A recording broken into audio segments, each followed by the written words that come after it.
Bonjour, bonjour à tous. Je m'associerai aux précédentes personnes qui ont remercié d'abord les organisateurs. C'est une réunion fantastique qu'en tant qu'administrateur de Planète Finance, je connaissais déjà de renom, mais je suis très content de voir combien ce site est exceptionnel et combien les sujets qui sont traités, effectivement, doivent mériter votre attention parce qu'ils sont des traceurs des changements que l'on vit en ce moment.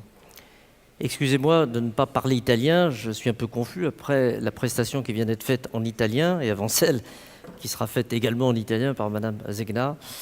J'ai l'habitude de parler, à vrai dire, en anglais puisque je suis le Deputy CEO d'une organisation internationale, International Integrated Reporting Council, mais je vais utiliser la langue française parce que ça me fait du bien de parler dans ma langue native. Ça fait partie de la diversité culturelle qui nous est chère. Alors, je vais vous parler d'un sujet technique sans rentrer dans la technique. Et je vais essayer de donner une dimension culturelle, politique et sociale au sujet qui est celui de la gouvernance aujourd'hui. L'actualité du management des entreprises et l'actualité de la relation entre, quand on parle de gouvernance, l'entreprise et les différentes parties prenantes. Et chacun de vous, chacun de nous est partie prenante. On l'a déjà expliqué ce matin, non seulement parce qu'on peut être actionnaire, mais aussi parce qu'on peut être employé, fournisseur, et tout simplement client ou tout simplement membre de la société civile avec laquelle toute entreprise interagit dans un territoire ou dont le comportement, parce qu'on le voit dans les médias, nous interpelle quelque part. Donc, je viens après d'autres orateurs qui ont déjà traité partie du sujet. Ce matin, Madame Moratti nous a expliqué qu'effectivement, une grande défaillance du système actuel, de la crise que l'on a vécue de façon douloureuse en Europe et aux quatre coins du monde, venait quelque part d'un mauvais comportement managérial. Il y a eu quelque part défaillance, parfois des chefs d'entreprise ou des équipes de management malgré eux, tout simplement parce qu'il y avait une obsession du court terme. Donc il faut, première leçon, arrêter de regarder au court terme pour regarder au long terme. Ceux d'entre vous qui font de la moto, d'ailleurs, savent bien que quand on est en moto, on ne regarde pas à 3 mètres, on regarde à 30 mètres. Si on regarde à 3 mètres, on a 3 chances sur 4 de ne pas voir l'obstacle au bon moment et donc de tomber et d'avoir des accidents très graves. Et puis, Jacques Attali nous a dit qu'effectivement, pour changer le monde, il fallait chercher à le comprendre. Ne pas être sûr de le comprendre, parce qu'on peut se tromper, mais chercher à le comprendre. Donc l'exercice dont je parle est un exercice qui cherche à comprendre en interne, puis à expliquer en externe. Et puis, le maire de Rimini nous a dit qu'il fallait du courage. Et effectivement, dans les périodes de changement, il faut que des responsables aient le courage de casser la routine. Et puis d'autres orateurs, je ne les citerai pas tous, ont parlé d'inévitables changements. Moi, qui ai l'habitude de donner sur le sujet que je traite du corporate governance, des conférences en anglais, j'utilise un mot plus fort que changement, qui est breakthrough. Breakthrough, en français, je traduis en français, ça veut dire rupture, révolution. Aujourd'hui, il ne s'agit pas de faire quelques petites évolutions.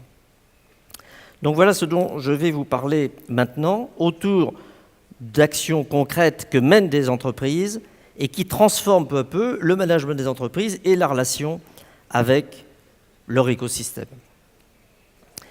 Alors, l'integrated reporting, c'est ce qu'on appelle une coalition d'entreprises, d'investisseurs, de parties prenantes, d'associations, de régulateurs, de toute une série d'acteurs publics et privés, de professeurs, d'universitaires, de chercheurs, etc., et qui a cherché à publier finalement un corpus comportemental pour expliquer en quoi le paradigme de la gestion avait changé. Le monde a changé dans ses mentalités, le monde a changé dans ses techniques.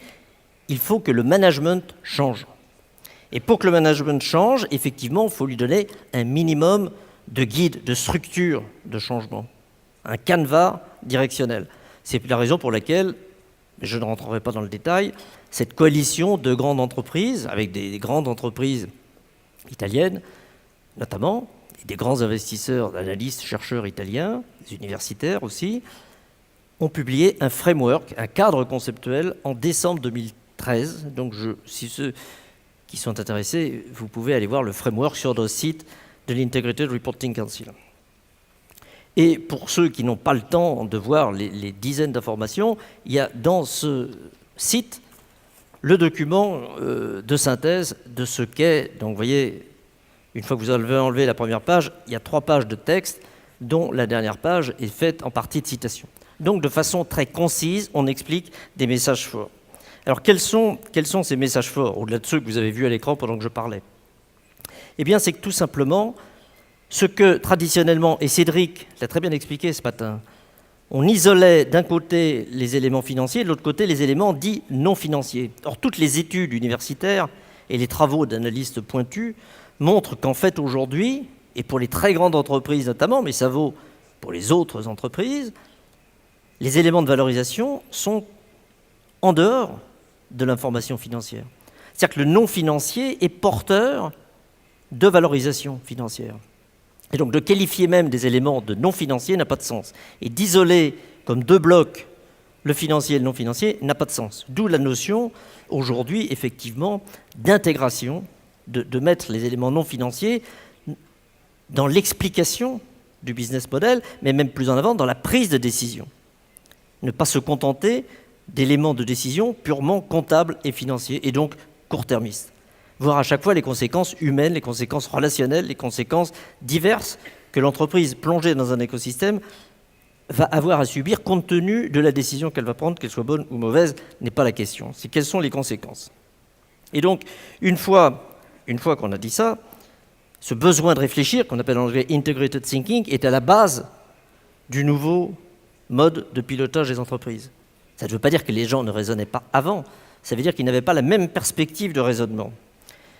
Et dans cette perspective de raisonnement nouvelle, le point clé, c'est l'interconnexion entre les différents facteurs du business model.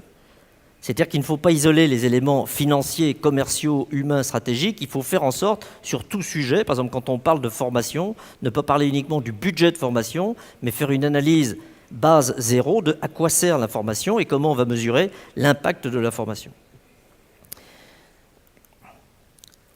Ça veut dire aussi, en partant de cas précis, ce sont des extraits d'informations publiées par les entreprises, qu'effectivement, on tient compte des attentes des différentes parties prenantes.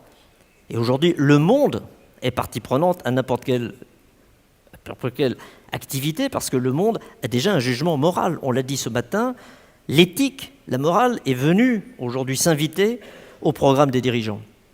Et peut-être dans la salle, tout le monde ne sera pas d'accord avec mon point de vue, mais je suis de ceux citoyens du monde qui n'apprécient pas en tant que citoyens du monde que telle ou telle société étrangère intervienne sur mon territoire, ou sur quelque territoire que ce soit, sans payer d'impôts, par exemple par rapport aux compétiteurs locaux qui sont sur ce territoire. Le citoyen du monde se saisit de ce genre de sujet et s'invite à la table. Et donc il faut tenir compte de ces attentes nouvelles et rendre compte. Et dans cet exercice de rendre compte, les choses, il faut les rendre lisibles. Aujourd'hui, quand vous vous intéressez à une société, notamment pour les plus jeunes qui veulent éventuellement rentrer dans une société en tant qu'employé, qu'est-ce que vous avez comme information? Vous avez les informations financières des 3 dernières années.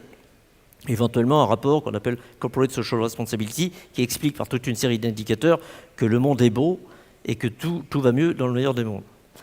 C'est pas ça que les gens. Ils veulent à la fois traiter beaucoup de sujets, beaucoup plus vastes que ces 2 séries d'indicateurs normés, et en même temps, ils veulent une information lisible, c'est-à-dire courte, concise, et non pas des rapports, par exemple des rapports allemands, je ne sais pas si vous avez été intéressé à l'économie allemande, vous avez des rapports allemands, la somme des rapports allemands qui dépasse le millier de pages, personne ne lit ça. Et en même temps, c'est très technique, donc c'est illisible, et il faut regrouper ce qui aujourd'hui est éparpillé dans différentes bulles. Donc, là, c'est un extrait des recommandations de la bourse allemande. La bourse allemande, c'est sérieux, si vous voulez, c'est pas une association fantaisiste, ce ne sont pas des universitaires, ce sont des gens très sérieux, c'est la première économie européenne, l'Allemagne.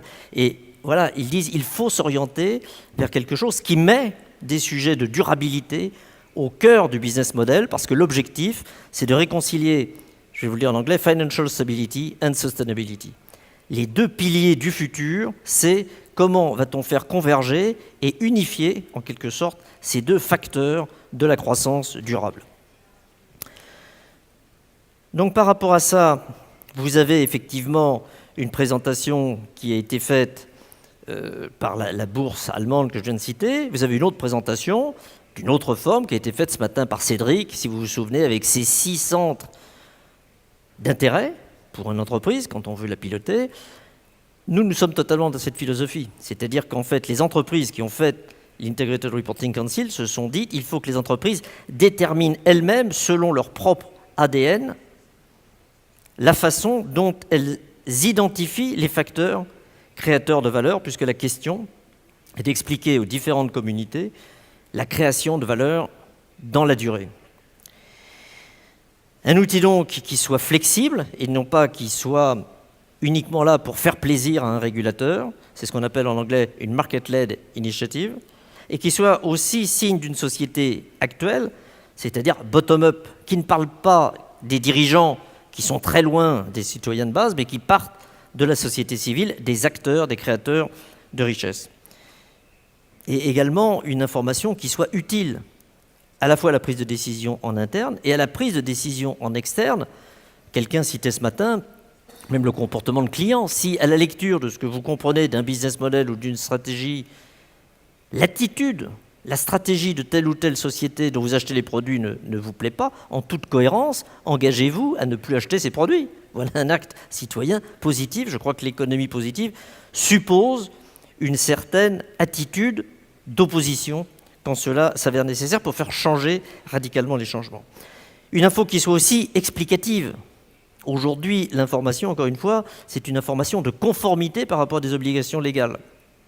Donc explicative veut dire donner beaucoup d'emphase à la stratégie et aux enjeux, expliquer de façon holistique un certain nombre de choses qui ne sont pas aujourd'hui dans les documents que vous avez à votre disposition quand vous vous intéressez à une entreprise. Non pas quels sont les risques, mais quel est l'appétit au risque. Comment le risque vient interférer sur chaque décision. Comment la société tient compte des changements qu'on appelle en anglais emerging trends, les grandes tendances, évolutions techniques ou climatiques dont on a parlé ce matin.